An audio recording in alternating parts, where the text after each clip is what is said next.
Bueno, muy buenas tardes a todos y todas. Con mucha alegría damos paso a la segunda charla magistral de esta jornada, que estará a cargo de una de las voces más destacadas en el pensamiento crítico contemporáneo sobre inteligencia artificial, ética de datos y filosofía de la tecnología.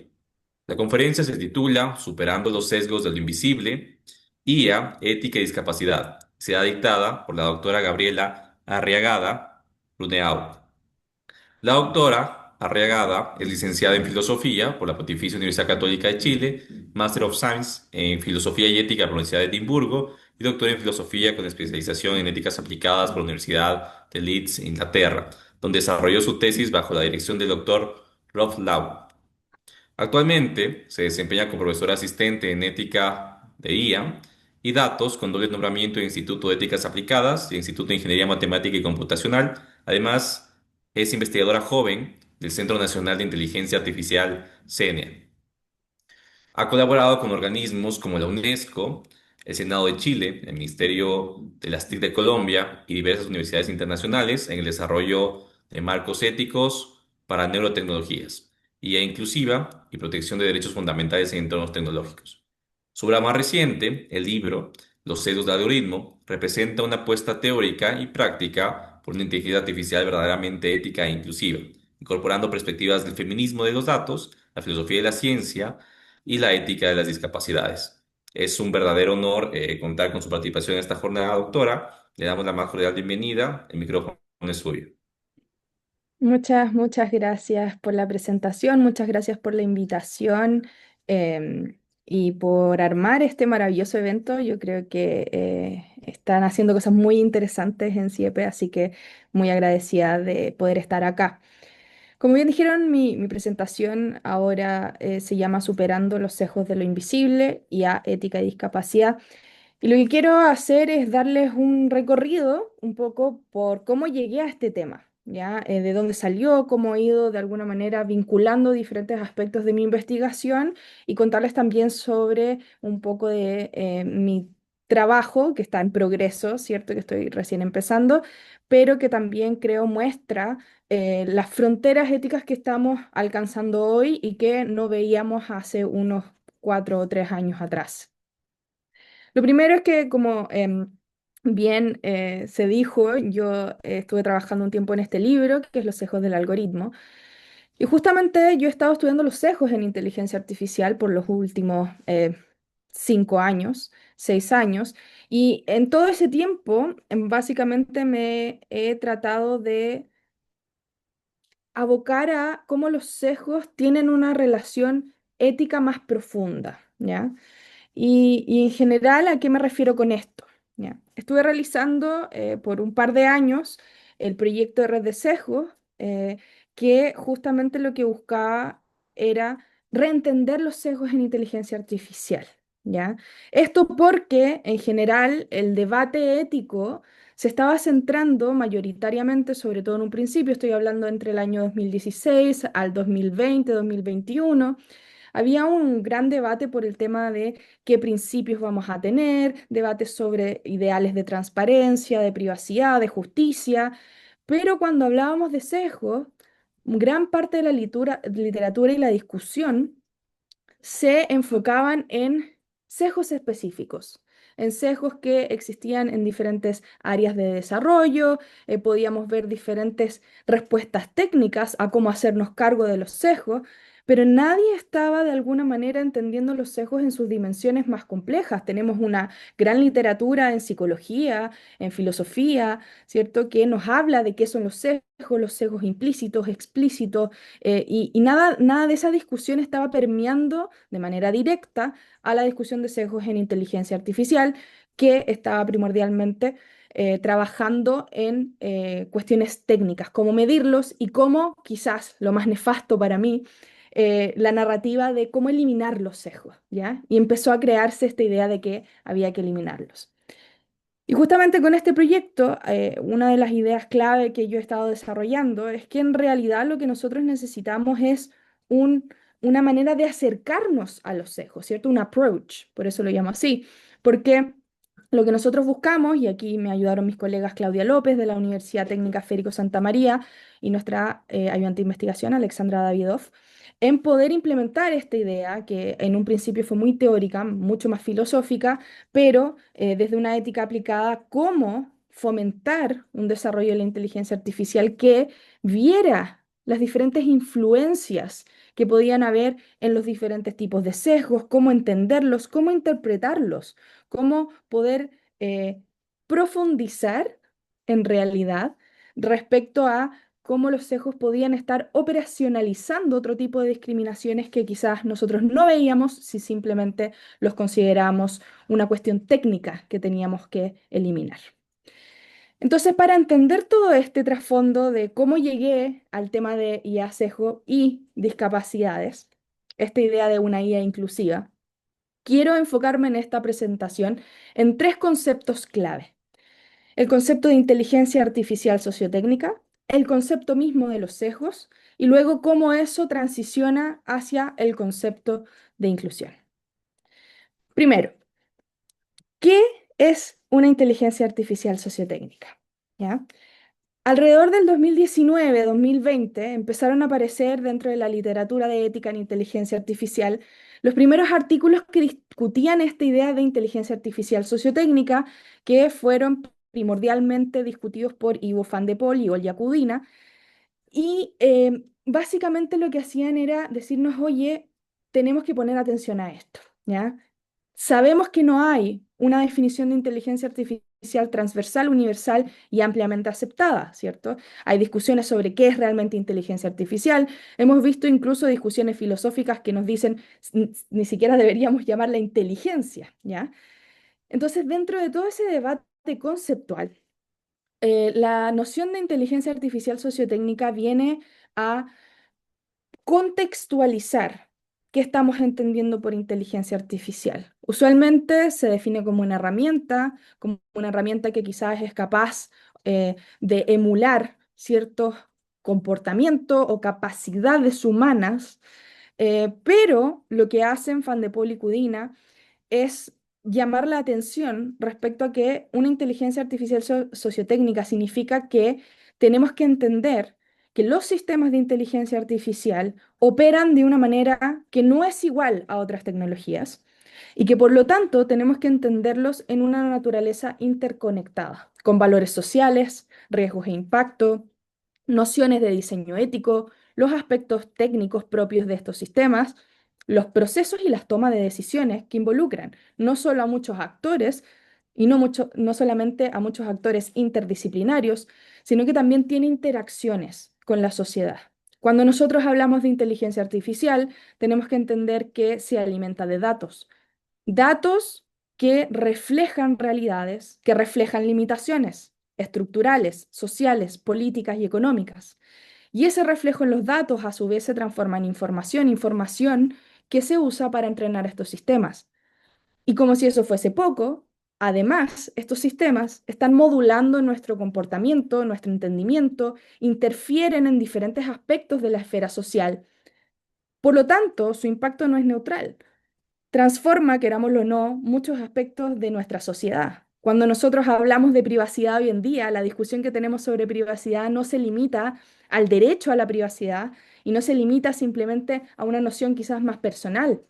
Estamos hablando de privacidad de datos, estamos hablando de poder, como bien lo dice la filósofa Carissa Bellis, la privacidad es poder. Entonces tenemos que ir pensando cómo en realidad la inteligencia artificial también opera como un sistema sociotécnico, es decir, es una tecnología que está mediando, cambiando y operando en situaciones sociales. La determina, pero también es determinada por ella. Y por eso, entendiendo que vivimos en estas sociedades sociotécnicas, donde hasta cierto punto lo social y lo técnico están indivisiblemente entrelazados, entonces nosotros nos situamos, ¿ya? Entendiendo que los artefactos técnicos son integrados en sistemas mucho más amplios, ¿ya? No entendemos simplemente la inteligencia artificial como esta cosa que se usa, que quizás uno la puede usar para cierto enfoque o que quizás uno puede decidir utilizarla de cierta manera. Esto va más allá. ¿ya? Tiene que ver con factores técnicos y sociales que necesita y requiere para funcionar. Entonces, los sistemas de inteligencia artificial, entendidos como sistemas sociotécnicos, tienen que adoptar, interactuar e integrar el comportamiento humano hasta cierto punto para poder funcionar de manera óptima. El segundo concepto tiene que ver con sesgos, ¿ya? Cuando hablamos de sesgos en inteligencia artificial, yo en general los defino como errores sistemáticos que generan una tendencia injustificada, ¿ya? Es importante entenderlos como errores porque dentro de la misma literatura en inteligencia artificial, nosotros tenemos conceptos técnicos de sesgo. Ya los sesgos operan como ciertos pesos, ciertas variables que nosotros podemos usar, por ejemplo, en el entrenamiento de redes neuronales. Entonces, cuando hablamos de sesgos desde la perspectiva ética, nos referimos a errores. ¿Ya? Algo está mal. Hay una desviación entre observaciones, verdad objetiva. Hay, además, tendencias injustificadas. Estos errores lo que hacen es que generan pesos irrelevantes a favor o en contra de alguna idea o entidad por sobre otra, ¿ya? Y muy importante además que sean sistemáticos. Es decir, si por alguna razón un sistema de inteligencia artificial da un resultado que puede ser discriminativo, que puede ser injusto, que puede ser poco transparente, ¿ya? Poco eh, aceptable o moralmente aceptable, entonces nosotros tenemos que cuestionarnos, ok, ¿en realidad es esto un error sistémico o simplemente fue una falla concreta? Si es una falla porque hubo algo mal en una variable, porque no explicitamos algo en los metadatos, porque no saltamos algún paso del pre o post-entrenamiento donde no verificamos alguna información, por supuesto que eso no lo vamos a considerar un sesgo que sea pernicioso y que está operando en el sistema de inteligencia artificial. Tiene que ser sistemático, no nos sirven los casos aleatorios. Sobre todo ahora que estamos trabajando con modelos de inteligencia artificial que son mucho más complejos, ya a través de redes neuronales como el famoso ChatGPT que usa arquitecturas, ¿cierto? Que tienen muchas capas y eso hace que puedan también tener sesgos que no están solamente en los datos, que no están solamente en ciertos criterios de entrenamiento, sino que operan dentro de estas múltiples capas que además tienen mayor complejidad al ser modelos multimodal, es decir, que tienen diferentes modos de aprendizaje y procesamiento como pueden ser texto, sonidos, imágenes, videos, etcétera. Entonces, entendiendo esta definición de sesgo como un error sistemático que lleva a tendencias injustificadas, es que además a mí me gusta distinguir orígenes de los sesgos, ¿ya? Usualmente cuando se habla de sesgos en inteligencia artificial o como se hablaba por bastante tiempo desde más o menos el año 2016, cuando se empezó a proliferar toda esta discusión y la subdisciplina de la ética en inteligencia artificial, se hablaba de sesgos concretos, ¿cierto? Quizás sesgos asociados a cosas estadísticas, a sesgos de representatividad, pero es importante entender los orígenes de los sesgos, porque muchas veces los sesgos que se habían estado estudiando eran sesgos que pertenecían a lo técnico, es decir, a cómo operaba el modelo, a los datos mismos, a la interacción con esos modelos. Entonces tenía que ver simplemente con el algoritmo, con el sistema, con el modelo, con la máquina, ¿ya? Sin embargo, si entendemos la inteligencia artificial como un sistema sociotécnico, tenemos que también entender estos otros dos conceptos, el sesgo desde el origen social y el sesgo desde el origen cognitivo.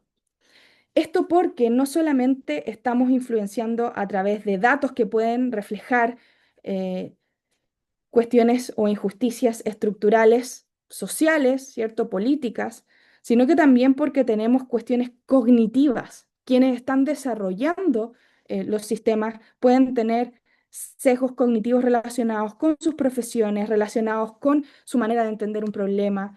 También tenemos sesgos cognitivos en cómo estamos operando en la generación de esos datos. Si nosotros vamos a levantar datos a una institución, ¿ya? A una disciplina, puede ser datos en medicina, datos en agricultura, datos en lo que sea.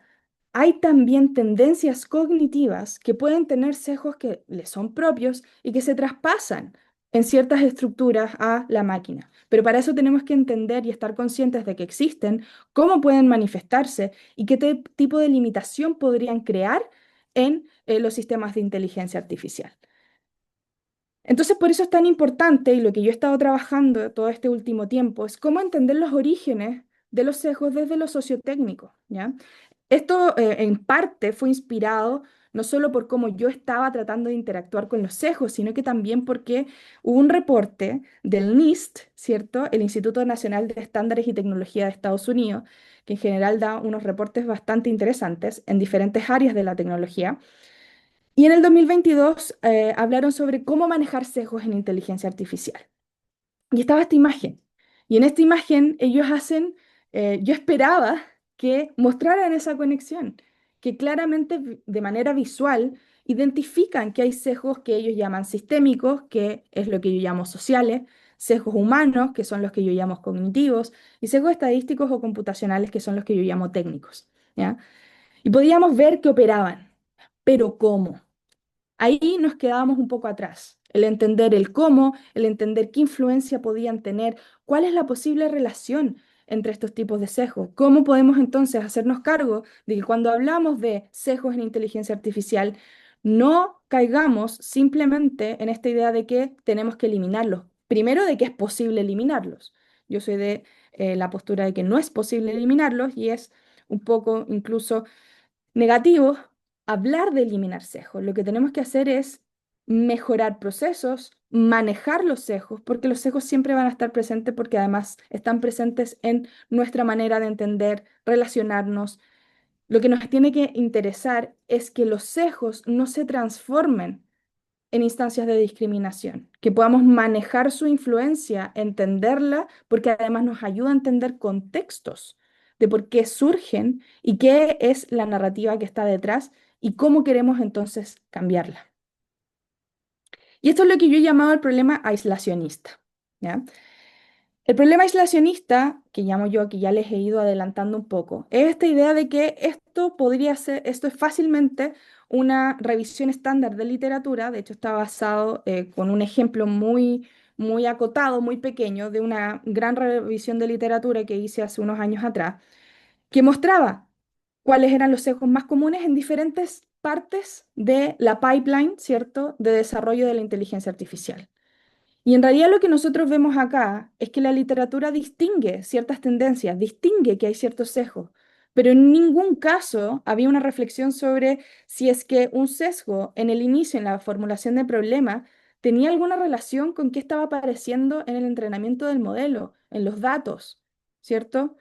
En el uso, o cómo en el uso, cuando había una retroalimentación, podía informar mejoras para el preprocesamiento, para el etiquetamiento, para la calibración. No había un vínculo, no había una conversación. Solo distinguíamos un sesgo y nos hacíamos cargo de ese sesgo como si fuese la solución a poder eliminar un potencial discriminador.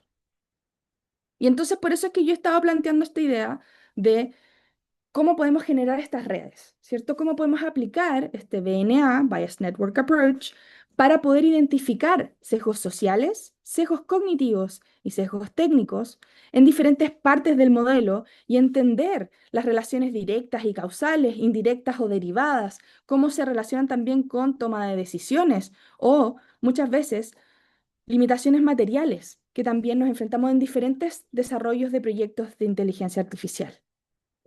Y esto, en gran parte, nos dice bastantes cosas.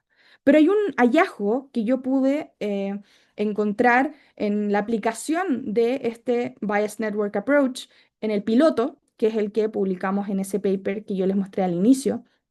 Y lo que encontramos fue bastante interesante, porque en toda esta discusión, en toda la literatura que discutía sesgos en inteligencia artificial, hasta esa fecha no había ninguna aproximación a la idea de sesgos profesionales. No estaban en la discusión. ¿Por qué? Nos enfocamos en lo técnico, ¿cierto? En el modelo, en cómo operaba, cómo fallaba, cómo interpretaba cosas, pero no estábamos viendo cómo los equipos de desarrollo estaban entendiendo problemas y por lo tanto traían ciertos sesgos cognitivos o en este caso sesgos profesionales que de alguna manera influenciaban tomas de decisiones que permitían que existieran sesgos más técnicos en los datos, en el modelo, en los resultados. Y esta idea de formación profesional, que Poliakova llama así, de formación profesional, tiene mucho que ver con nuestra hiperespecialización. El hecho de que justamente en este proyecto piloto, nosotros lo que hicimos fue tomar un proyecto que ya había estado andando y que lo que hacía era generar un modelo de procesamiento del lenguaje natural para optimizar listas de espera en nuestro país, en Chile. Y lo que hacía simplemente, en palabras muy simples, era utilizar una estructura que se llama NER, Name Entity Recognition. Y lo que hace la máquina es que básicamente toma ciertas partes de palabras, en este caso diagnósticos, ¿ya? Y los identifica con diferentes entidades, ¿ya? Entonces reconocía si es que había una parte del cuerpo, si es que había un medicamento, si es que había un diagnóstico, si es que había alguna derivación, etcétera. Entonces se entrenaba ese modelo para que fuera capaz de reconocer esas entidades y entonces derivar casos y optimizar las listas de espera para que personas que necesitaban acceso a salud fueran priorizadas según necesidad de urgencia y eso fuese mucho más expedito. Y lo que encontramos fue efectivamente que habían ciertas deformaciones profesionales. Cuando los desarrolladores estaban hablando de sesgos en inteligencia artificial, adoptaron justamente esa visión tecnocéntrica, tenían una idea de marcos éticos bastante abstracta. Cuando uno le preguntaba qué era justicia, para ellos era aplicar una métrica. Para ellos justicia, en español no funciona tan bien, pero en inglés tenemos justice y fairness, ¿ya? Dos términos que se usan en inteligencia artificial, pero que refieren a cosas levemente diferentes. Cuando nos referimos a justice, usualmente estamos hablando con procesos más judiciales, con una noción de justicia más robustas, incluso más política. Pero cuando hablamos de fairness en inteligencia artificial, usualmente nos referimos a este principio que opera y que lo que busca es que no hayan consecuencias discriminatorias en estos sistemas. Y además, fairness es una concepción muy, muy técnica y que podemos incluso medir. Entonces, para ellos, fairness, en su aproximación al problema, tenía que ver con cuál es mi métrica de poder asegurarme de que tengo cierto nivel eh, asegurado de eficiencia del modelo. Si es sobre 89%, es perfecto. Estamos bien. Sin embargo, el modelo, de alguna manera, fallaba constantemente en un área, ¿ya? Médica, que era la ginecología. Y nosotros no entendíamos por qué, ¿ya? Faltaba algo en esa ecuación, porque fue entrenado de la misma manera que el resto de los datos, porque fallaba en ese en particular. Y aquí es donde ocurre esta visión microscópica. Nosotros nos enfocamos tanto en entender, en estandarizar, en buscar la métrica, en entender el número, en optimizar procesos, que no vemos el todo y solo nos vamos a las partes. Cuando empezamos a analizar el todo con la metodología del Bias Network Approach, nos dimos cuenta que el equipo, si bien había hecho un excelente trabajo en hacer validaciones cruzadas, en trabajar bien los datos, con todo el conocimiento que ellos tenían en ese momento, ninguno se cuestionó cómo es que decidieron reducir más bien el número de caracteres que iban a utilizar de diferentes diagnósticos para entrenar al modelo. Los diagnósticos de ginecología tenían ciertas características que el resto no. Eran más largos, eran más detallados y muchas veces no los escribían directamente los médicos tratantes, lo escribían enfermeras, enfermeros o matronas.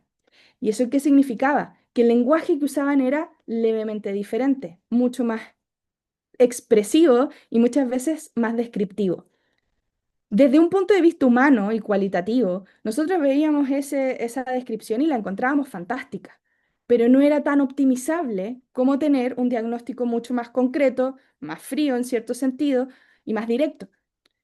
Entonces, detalles como esos podrían hacer la diferencia en cómo optimizamos un modelo. La métrica de fairness no nos dice la historia, nos dice un nivel de falla, pero no nos dice dónde está la falta de representación. Y es justamente eso lo que nos hace ver metodologías que entienden la inteligencia artificial como una sociotecnología. Y por esto es que yo insisto en esta idea de cambiar la narrativa, en que no hablemos de eliminar los sesgos, ¿ya? Muchas veces los sesgos operan inconscientemente en nosotros, son parte de nuestra formación, tenemos una deformación profesional. ¿Cómo arreglamos eso? Interactuando con metodologías interdisciplinarias, con grupos interdisciplinarios que traigan sus propias deformaciones a la discusión. Lo que tenemos que hacer es manejar ese sesgo, entender dónde surge, entender cómo surge y por qué surge. Muy probablemente ese equipo de desarrolladores no puede ir y cambiar la manera en que ciertas culturas médicas tienen para escribir diagnósticos. Eso sería muy complicado. Pero ¿qué sí puede hacer un equipo desarrollador si entiende que esa es la lógica del problema? Puede generar datos sintéticos, adaptables para ese tipo de diagnóstico, puede generar otros modelos para entrenar un modelo más pequeño que optimice ese tipo de reconocimiento y después sea integrado al modelo mayor. Hay cosas técnicas que podemos hacer. Necesariamente las soluciones tienen que tener una dimensión técnica porque son sistemas de inteligencia artificial. Pero lo importante es que entendamos que la narrativa que motiva y que justifica esa decisión técnica tenga una visión mucho más rica de cuál es el problema, en este caso de discriminación o representatividad, que está en juego. Y por eso llegamos entonces a la idea de inclusión. Cuando hablo de los sesgos de lo invisible, ya nos dimos cuenta con este ejemplo que hay cosas que quizás no vemos, que hay cosas que no están en el discurso, que hay cosas que quizás no tenemos cómo saber. Cuando estamos trabajando en interdisciplina, uno de los grandes desafíos no es solo comunicarnos y tener algún tipo de lenguaje común, sino que también hay cosas que no vemos y que no podemos ver por nosotros mismos. Y hay ciertas áreas de la población, ciertas áreas sociales, ciertas áreas que tienen menor representatividad en el mundo de la inteligencia artificial. Y los sesgos de lo invisible a lo que apunta es que estas son formas de exclusión epistémica y representacional que operan no tanto por presencia explícita de estigmas. Esto no se refiere a que los sistemas de inteligencia artificial estén codificando explícitamente que no haya una representación, sino que hay ausencia sistemática de experiencias en la sociedad. Ya tenemos un problema que es estructural, que es que nos falta conocimiento, nos faltan datos, nos falta información representativa, nos falta además conocimiento y nos falta formas de ser en sistemas técnicos y sociales. ¿A qué me refiero con esto? Estamos lidiando en particular con el área de las discapacidades, por la omisión, desatención o silenciamiento sistemático de ciertos grupos o formas de vida en nuestra sociedad.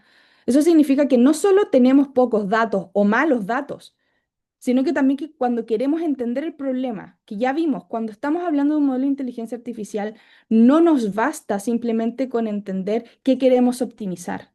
Tenemos que, de alguna manera, interactuar con el contexto de aquello que queremos operacionalizar, de aquello que queremos optimizar. Y además cuestionar si optimizar es efectivamente la solución que queremos o es otra.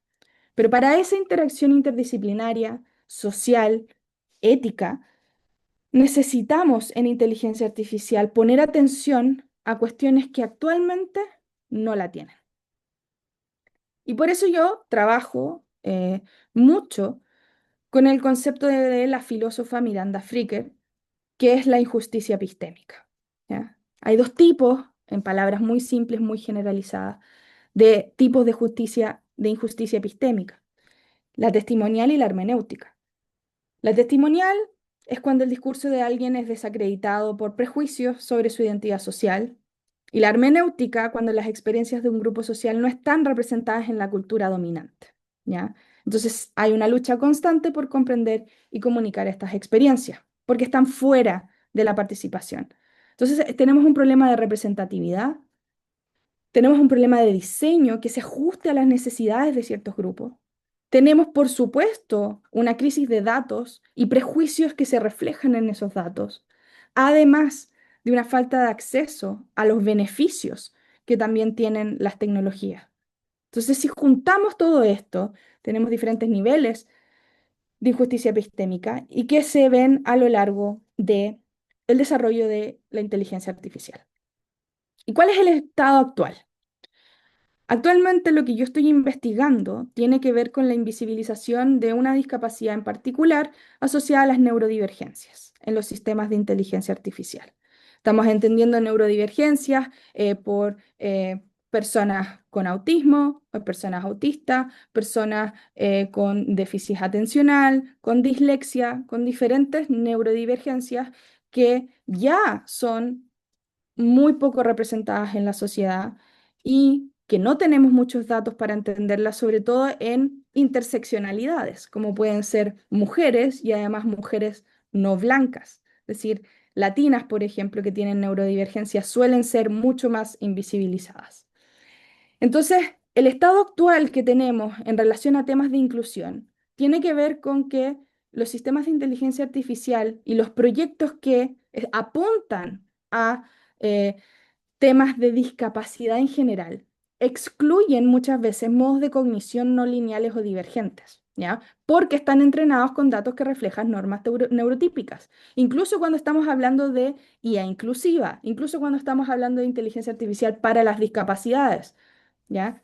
Uno de los últimos análisis sistemáticos que hizo el Moore y su equipo básicamente nos muestran que nada de las últimas tendencias refleja perspectivas neurodivergentes. Lo que se está haciendo en temas de discapacidad es simplemente tratar de asistencializar la interacción, ¿ya? Lo que sale en el punto 3 reducen muchas veces la neurodivergencia a una condición a ser asistida o corregida, ¿ya? Esto porque las grandes tendencias en inteligencia artificial para las discapacidades lo que hacen es que buscan ayudar con problemas visuales, con problemas auditivos, incluso con problemas físicos, para los cuales son extremadamente eficientes y han mostrado una gran ayuda. Sin embargo, hay otro tipo de discapacidades, sobre todo discapacidades cognitivas o mentales, que no tienen el mismo contexto. Entonces, de nuevo, si operamos desde una inteligencia artificial sociotécnica, si entendemos que tenemos diferentes sesgos operando y deformaciones profesionales, tenemos que ir a entender la realidad de esas neurodivergencias para poder adaptar los diseños de inteligencia artificial que estamos creando. No podemos presuponer estándares funcionales de comunicación, atención y percepción sensorial que no se ajustan a muchas personas neurodivergentes. Entonces, una de las grandes injusticias epistémicas que nosotros vemos actualmente en inteligencia artificial relacionada con las discapacidades y la neurodivergencia tiene que ver con que se transforma todo esto en cómo puedo asistir o corregir esa discapacidad, en vez de ayudar y entender que las personas con discapacidad tienen una fuente legítima de conocimiento y de diversidad que tiene que ser respetada. Y ahí hay una brecha que hasta el día de hoy todavía no nos hacemos cargo. El 3% de las iniciativas y literatura sobre inteligencia artificial, diversidad e inclusión abordan explícitamente la neurodiversidad. Y estamos hablando de un estudio sistemático que se terminó el año pasado. Además, el 65% de las soluciones propuestas son genéricas. Es decir, lo que hacen es que tratan de abarcar una gran parte de la población con discapacidad, pero no entender las contextualidades. Nuevamente nos vemos o nos enfrentamos a una discrepancia entre cómo estamos diseñando la inteligencia artificial y cómo la ponemos realmente al servicio de las personas. Entonces, muchas de estas soluciones actuales son lo que podríamos decir asistencialistas. A mí me gusta llamarlas asistencialistas porque creo que carecen un enfoque ético integral, que respete los modos únicos de existir de las personas con discapacidades, en particular de las personas neurodivergentes. Y esto significa que a menudo ignoran la necesidad de educar además a las comunidades no discapacitadas para promover una cultura de reconocimiento mutuo. Cuando transformamos nuevamente el discurso, eliminar sesgos, ¿ya? Optimizar, no involucrarnos, ver eso como una herramienta que opera por sí misma, caemos no solo en un tecnocentrismo, sino que perdemos un poco la brújula ética que nos permite a nosotros transformar una tecnología como la inteligencia artificial en un bien, en una transición a cómo podemos sacar provecho de una tecnología que efectivamente puede mejorar muchos procesos, pero que también tiene que tener un nivel de representatividad lo suficientemente robusto para que no se transforme simplemente en una intervención que lo que va a hacer es callar aún más las voces de las personas con discapacidad y va a transformar esto en esa narrativa de eliminemos esto que no funciona y hagamos que funcione de manera optimizada. Eso no es una aproximación ética integral. Y eso es justamente lo que yo estoy trabajando ahora. Estoy trabajando en un marco ético sociotécnico para el diseño de inteligencia artificial centrado en la neurodivergencia y además basado en principios de Tojisha Kenkyu, que es una metodología japonesa. ¿Ya? ¿De qué se trata este proyecto en el que estoy trabajando ahora y por qué creo que también se vincula mucho con estas ideas que les he ido contando hoy? Primero, porque justamente responde a las tendencias tecnocentristas y de una ética muy abstracta.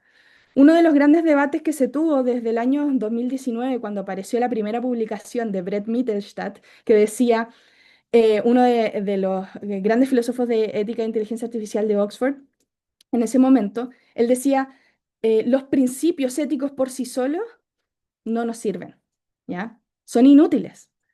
¿Por qué? Porque los principios éticos por sí solos no operan, no transforman, no generan vínculos. Si yo voy con una serie de principios a un grupo de desarrolladores y les digo, sean justos, sean responsables, ¿en qué se traduce eso? En una toma de decisiones, en entender un problema, en considerar variables, en elegir datos de entrenamiento. ¿Cómo yo traduzco principios éticos que son muy abstractos en cuestiones beneficiosas para la toma de decisiones técnicas? Y ahí la perspectiva sociotécnica de la inteligencia artificial ayuda mucho, porque operamos en un ecosistema mucho más amplio. Traducimos de manera interdisciplinaria varios de esos conceptos y le damos significado. No nos volvemos, no nos volvemos hacia una ética de la inteligencia artificial que simplemente se refiera a ciertos principios operacionalizables, entre comillas, sino que tratamos de entender el ecosistema donde queremos que opere la inteligencia artificial, levantamos desde ahí un entendimiento mucho más completo para luego conversar con los principios de la ética de inteligencia artificial, que son guías, pero no operacionalizan por sí solos. Al mismo tiempo, hay una gran crítica que yo particularmente le hago a el modelo médico de la discapacidad. Esto es el sesgo estructural del que estábamos hablando antes. Sesgos que operan en nuestra sociedad, que tienen factores políticos, que tienen factores éticos, económicos, y que trascienden el funcionamiento o cómo opera un sistema de inteligencia artificial, porque son estructurales. Y el modelo médico de la discapacidad, básicamente, en palabras muy simples, lo que hace es que reconoce las discapacidades como ciertas limitaciones, ¿cierto? Repite esta narrativa en la cual nosotros queremos arreglar, queremos intervenir, queremos mediar las experiencias de personas con discapacidad. Esto en oposición a las teorías de la neurodivergencia, que en realidad lo que hacen es entender que las neurodivergencias en particular tienen concepciones de vida, tienen un funcionamiento que es, por así decirlo, como lo dice su nombre, diverso, pero que tiene una manera de poder enriquecer procesos cognitivos de manera que no pueden hacerse con lo que se denomina también como procesos neurotípicos. Entonces hay un bien y hay que reconocer y hay que hacer una justicia epistémica respecto a qué significa ver el mundo de esa manera.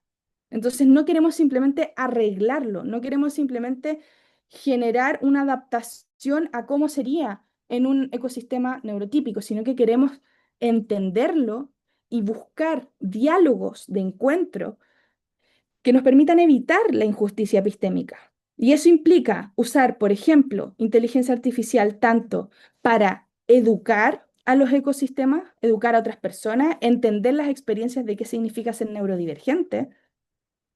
O, por ejemplo, discutíamos con un profesor que estamos colaborando con él en este proyecto que estoy liderando, que es de la Universidad de Hanyang en Corea, y ellos son muy avanzados en temas de inclusión y tenía la idea de, estábamos un poco pimponeando esta idea de cómo podíamos traducir esta idea de poder tener mayor representación y no caer en la injusticia epistémica en temas de inteligencia artificial. Y en esa conversación se nos ocurrió algo que puede sonar muy banal, muy trivial, pero que en realidad hacía mucho sentido. En muchas ocasiones uno ve cómo los sistemas de inteligencia artificial lo que tratan de hacer es, por ejemplo, ayudar a las personas a que lean más rápido, a que no tengan que lidiar con ciertas interacciones sociales, a que tengan que optimizar procesos administrativos o de escritura de emails y se ve como, oh, esto ayuda a muchas personas neurodivergentes que tienen problemas con estos procesos. Pero ¿qué sería más significativo? Y descubrimos que en Corea se tiene una especie de sistema de alerta, pero que no está optimizado con inteligencia artificial. Y uno de los nuevos estudios en temas de neurodivergencia, en particular con personas autistas, ha ido reconociendo cómo hay signos, señales, manifestaciones físicas que nos pueden ayudar a descubrir cuándo una persona autista puede caer en burnout. ¿Ya? Entonces, en un espacio laboral, cuando podemos medir, tener esa información para actuar de manera efectiva, eso sí sería una buena manera de intervenir para poder apoyar a esa persona y no tratar de hacer que se ajuste a las expectativas, ¿cierto?, de procesamiento cognitivo o a las expectativas de interacción que quizás se tiene para las personas neurotípicas. ¿Cómo podemos utilizar las inteligencias artificiales para entender mejor esas limitaciones y problemas y generar soluciones empáticas y de apoyo, no de asistencialismo? Y para eso estoy trabajando mucho con la idea de la cognición 4E, ¿cierto? Embodied, Embedded, Enactive and Extended, y cuestionar los modelos cognitivos normativos que subyacen a los sistemas de inteligencia artificial. Y para eso también me estoy apoyando en los principios de Tojisha Kenkyu. Los principios de Tojisha Kenkyu son fascinantes, yo los descubrí el año pasado gracias a un colega y a colaboradores de la Universidad de Tokio que tienen un laboratorio para neurodivergencias, en particular para autismo. Y es muy interesante cómo ellos lo que hacen es que operan desde la experiencia vivida como una fuente legítima de conocimiento y promueven la autorreflexión colectiva. No se trata de poder entender la discapacidad desde fuera. No estamos evaluando, sino que estamos generando desde la misma experiencia de personas con discapacidad qué significa ser discapacitado, ¿cierto? ¿Qué significa para ellos ser personas con discapacidad? Entonces hay una propuesta metodológica que estoy trabajando que es interdisciplinaria, donde el proyecto se divide en tres grandes fases: cómo identificar, clasificar y evaluar sistemas de inteligencia artificial diseñados para o aplicados a personas neurodivergentes. Y ahí quiero entender cuáles son las representaciones dominantes y los vacíos en el diseño, que ya han sido un poco expuestos por las últimas análisis sistemáticos, pero yo quiero entenderlos en mayor detalle. También quiero identificar y analizar los sesgos técnicos, cognitivos y sociales, tales como se los expliqué acá, para visualizar sus interacciones e impactos en este tipo de sistemas de inteligencia artificial. Y además generar evidencia visual y analítica sobre qué mecanismos de invisibilización están detrás y cómo podemos hacernos cargo de ello. Y además, finalmente, desarrollar ese marco ético para el diseño de una IA inclusiva centrada en experiencias neurodivergentes, porque la idea es hacerlo con metodologías de anticipación y codiseño. Transformar el diseño de inteligencia artificial a una lógica de coproducción de conocimiento. Y en esa fase 3 pongo el símbolo también de la neurodivergencia, porque más del 50% de mi equipo de trabajo son personas neurodivergentes, incluyéndome, lo que significa que yo creo que este es un paso también para nuevas metodologías de trabajo, para una representatividad del movimiento de derechos de personas con discapacidades, que esta idea de nada sobre nosotros sin nosotros. O sea, cómo podemos tomar motivaciones de vida, en este caso mi historia de vida, para llevarlas a la investigación. Y cambiar el paradigma de que uno investiga el objeto externo, que uno investiga aquello que observa y al alero de los principios de Tojisha Kenkyu, con apoyo de los colegas allá en Japón, poder entender desde la experiencia misma de vivir con las neurodivergencias cuáles debiesen ser los criterios de inclusión bajo los cuales nosotros deberíamos desarrollar una ética aplicada a la inteligencia artificial. Muchas gracias. Muchísimas gracias, doctora, por su intervención, una intervención magnífica, fantástica, ¿no? Que nos ayuda un poco a expandir también ese conocimiento de quienes somos desconocedores también de estas nuevas metodologías, ¿no? También un poco en sumergirnos, ¿no? Estas nuevas dinámicas. Voy a proceder sobre todo a leer las preguntas que se encuentran en el chat. Nicolás Fuentes consulta, dice, bueno, me interesaría especialmente su propuesta de diseñar tecnologías que favorezcan la inclusión de personas neurodivergentes o minorías tradicionalmente excluidas. Mi pregunta es, ¿cómo podemos asegurar que la inclusión no se convierta en una etiqueta técnica, ¿no? Más dentro del diseño algorítmico, sino en una práctica real que integre la participación activa de estas comunidades en el desarrollo de la IA? Doctor. Sí, la verdad es que yo creo que eso es uno de los grandes problemas que estamos discutiendo ahora. De hecho, yo estoy trabajando con un equipo en otro proyecto donde justamente lo que estamos tratando es poder identificar maneras técnicas de eh, generar una representatividad que no se transforme simplemente como en una cuota o en un etiquetamiento integrado, ¿cierto? Y yo creo que, bueno, parte de lo que quiero también entender con esta nueva metodología es justamente cómo podemos traducir experiencias, levantar conocimientos e interacciones que nos permitan entender la lógica del modelo más allá de los benchmarks, las variables o las cuestiones medibles que podemos integrar. Entonces, ¿a qué me refiero con esto? A que muchas veces una de las tendencias que se está haciendo ahora, sobre todo para modelos de procesamiento de lenguaje natural, en particular los grandes modelos de lenguaje, los LLM, es que se está utilizando mucho prompt engineering con nociones desde la sociología, la antropología, ¿cierto? Para hacer interacciones que a nosotros nos permitan entender cómo es que hay un entendimiento de un cierto concepto. En este caso, ¿qué entiende el modelo por neurodiversidad? ¿Qué entiende el modelo por discapacidad? Entonces no estamos simplemente buscando métricas de entrenamiento, sino que en la interacción misma del modelo con la persona, poder sacar ciertas conclusiones cualitativas que nos permitan entender cuál es la lógica que está aplicando conceptual, es lo que podemos entender como em, estas percepciones epistémicas o conceptuales que tiene el modelo. Entonces, eso es lo que ahora se está trabajando mucho, queda muchísimo por refinar, no es en ningún sentido algo exacto, es algo que se está probando, es lo último que se está haciendo en términos como de concepciones epistémicas en modelos de inteligencia artificial, pero yo creo que por ahí puede que encontremos soluciones para que esto se transforme en algo mucho más representativo y no quede en simplemente eh, una cuestión limitante técnica o que se transforma en un discurso de etiquetamiento, pero que no va más allá.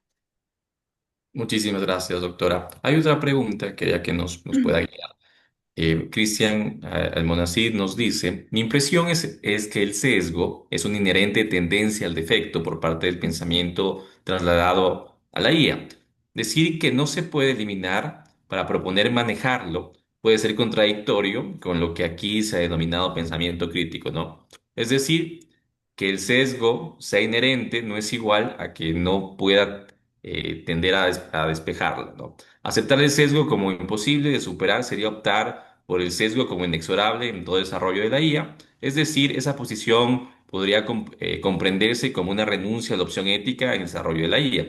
Por este punto sería interesante si pudiera explicar más qué se quiere decir con manejar el sesgo. Mm, Sí, muchas gracias. Efectivamente, yo creo que podría haber sido más específica en cómo lo expliqué y puedo entender como la divulgación que tú hiciste. ¿Cómo lo estoy entendiendo yo? Es que cuando hablamos de manejar el sesgo, me refiero a que efectivamente hay ocasiones en las cuales yo puedo deshacerme del efecto de un sesgo, deshacerme de cómo operacionaliza en el modelo, pero no puedo simplemente hablar de eh, un modelo de inteligencia artificial como sin sesgos, como nunca. O sea, como que, a ver, ¿a qué voy? Yo creo que mi llamado a esta idea de hablar de eliminar sesgos en vez de manejar sesgos, es que cuando uno entra en el default de decir voy a eliminar un sesgo, la interacción que se hace es, voy a ir a este problema en particular, a este sesgo que está generando esta tendencia injustificada, voy a solucionarla y entonces procedo. ¿cierto? Y la idea de manejar el sesgo es que yo no me puedo deshacer nunca de la idea de que el concepto de sesgo está presente y su influencia puede perdurar más allá de mi intervención específica, que fue algo de lo que nosotros encontramos en ese piloto del que les hablé, que incluso cuando tomamos medidas para eliminar, entre comillas, ciertos sesgos, porque ocupamos métricas, porque corregimos variables, etcétera, seguía generando un resultado indeseado. Hay un caso que yo creo que lo ilustra muy bien, que es el caso de Compass en Estados Unidos. No sé si han escuchado hablar de él, pero es un algoritmo de predicción de reincidencia. Bueno, para mí, que se pueda predecir la reincidencia ya parece una mala idea, pero efectivamente en Estados Unidos se ocupa. Y uno de los grandes debates que ha habido respecto al caso de Compass es que una de las excusas que dio aquella compañía que tenía un algoritmo, en este caso el algoritmo de Compass, es que dio razones técnicas de por qué no estaba sesgado. Dijo, no, nosotros no usamos variable de raza, entonces no es racista, entonces no puede ser racista porque nosotros corregimos este sesgo, eliminamos esta variable, ¿cierto? Pero en la práctica lo que hacía, y esto fue ampliamente documentado, es que afectaba con falsos positivos a personas afroamericanas con el doble que a personas blancas con falsos negativos, ¿ya? Eso era la práctica, eso, así estaba operando el sesgo, a pesar de haber sido, entre comillas, eliminado matemáticamente. Entonces, por eso a mí me gusta hablar de manejar el sesgo, porque siento que hay muchos sesgos que son difíciles también de comprender, de medir, de entender. Hay sesgos que van a estar relacionados con personas que tomaron ciertas decisiones. Entonces, manejar el sesgo significa que muy probablemente yo no me puedo hacer cargo de todos mis sesgos inconscientes, ¿cierto? Que yo pueda tener como profesional, no puedo eliminarlos completamente, es muy poco probable, o sea, fantástico si algún día puedo hacerlo, pero operamos con sesgos, ¿cierto? Operamos con sesgos cognitivos en cómo entendemos los problemas, así funcionamos los seres humanos, tenemos que tener ciertas influencias para entender información. Mi punto es, no vamos a eliminar todos los sesgos, porque ese también es un sesgo que opera en inteligencia artificial, solo que opera con un proxy a través de nosotros. Entonces, manejarlo significa estar consciente de que puede suceder, manejarlo significa identificar aspectos en los cuales uno puede ver que está presente en mi toma de decisiones, en la interacción con el modelo. Entonces, por eso yo creo que sí se adapta a esta postura más de pensamiento crítico, porque la idea es cambiar la narrativa, es decir, no vamos a solucionar las cosas simplemente porque técnicamente podemos eliminar un sesgo. La noción de sesgo y el impacto de sesgo perduran e interactúan en diferentes capas. Yo creo que por eso es que yo también uso el sesgo de, o sea, el sesgo, el concepto de manejar el sesgo.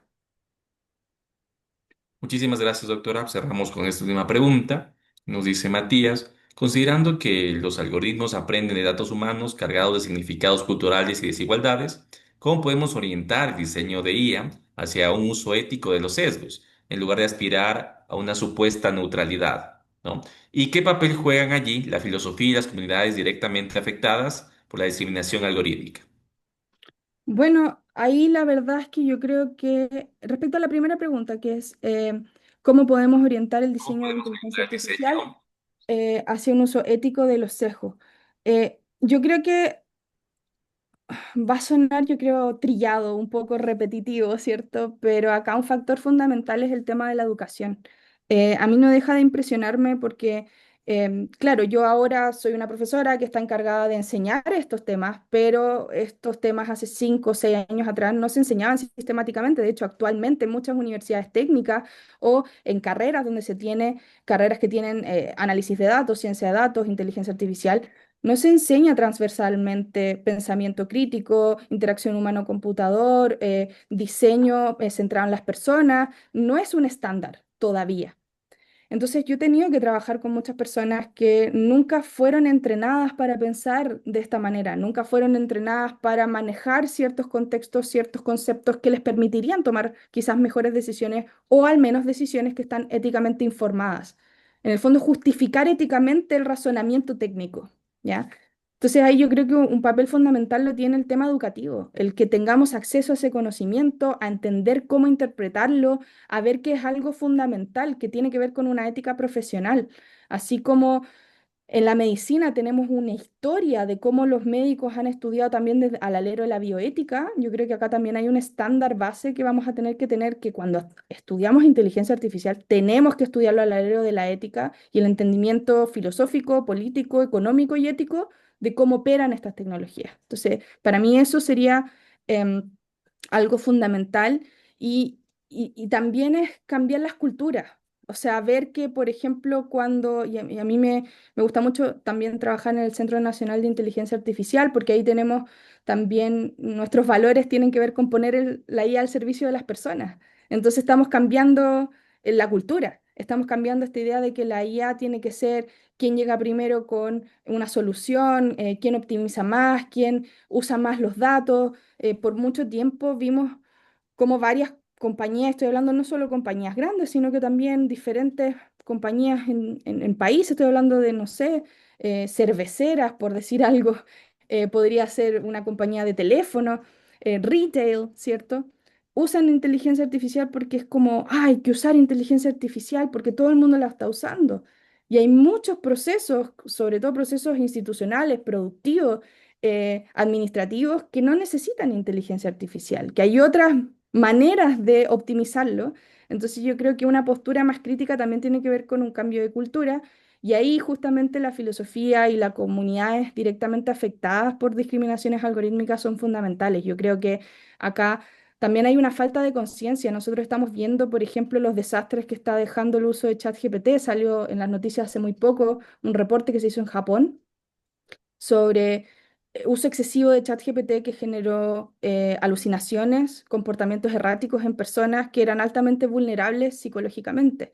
Entonces, también tenemos las interacciones de robots para, como entidades de cuidado para personas mayores, la dependencia de estructuras de priorización algorítmicas por ofrecer contenidos dependientes a niños, niñas y adolescentes. O sea, tenemos poblaciones vulnerables que sufren una discriminación algorítmica, pero que yo creo que lo más preocupante es que no están conscientes de que lo sufren y que no lo tenemos tipificado e identificado porque quizás no es un efecto tan directo o un efecto tan preciso o cuantificable.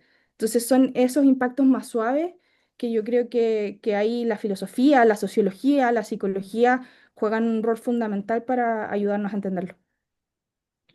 Muchísimas gracias, doctora, por esta conferencia y por estas respuestas tan rigurosas, tan comprometidas.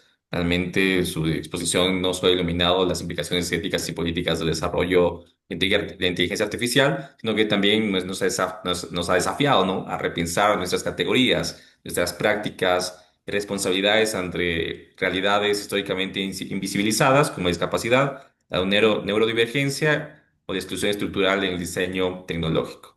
Igual, de cierta forma, queremos agradecer a cada uno de ustedes. Con esto cerramos, ¿no? Ponentes, moderadores, asistentes, instituciones colaboradoras del equipo técnico, por haber hecho posible esta jornada inaugural que ha estado marcada por el pensamiento crítico, la diversidad de miradas y profundidad de los debates, ¿no? El día de hoy, pues, hemos recorrido temas tan diversos como inteligencia artificial en la educación, los dilemas ético-económicos, las transformaciones en el ámbito político y los desafíos de la inclusión desde la ética aplicada, ¿no?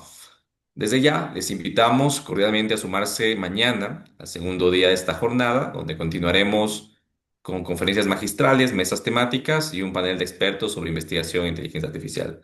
Muchísimas gracias a todos. Chao, muchas gracias.